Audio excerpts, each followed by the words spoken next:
Hi guys! Today, ipapakita ko kung paano ko tinanggal yung damaged nail ni Madam. Actually, matagal na pala niya itong problema, kaya lang natatakot lang daw siyang ipagalaw dahil baka masakit. Tapos, pinakita ko sa kanya yung mga ibang videos ko about same problem din sa nails na hindi siya talaga masakit pag tinatanggal dahil nga hindi na siya nakadikit.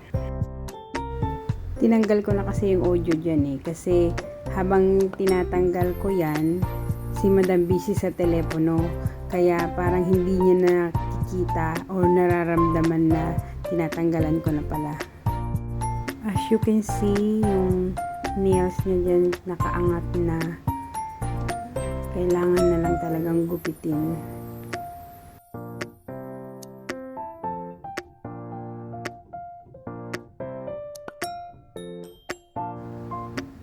Ganyan talaga yung ginagawa ko sa mga may nail problem tulad nito guys. Ginugupit ko yung nail na naka-detach na sa nail bed at ang itinitira ko lang yung kung ano lang yung healthy, kung ano yung nakadikit. Katulad niyan.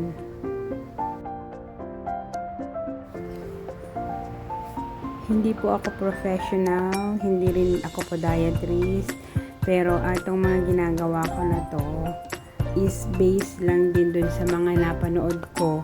At saka isa pa, hindi naman to kailangan ng major operation, kaya safe lang naman itong ginagawa ko. Parang tinatanggal ko lang din naman yung mga damaged nails.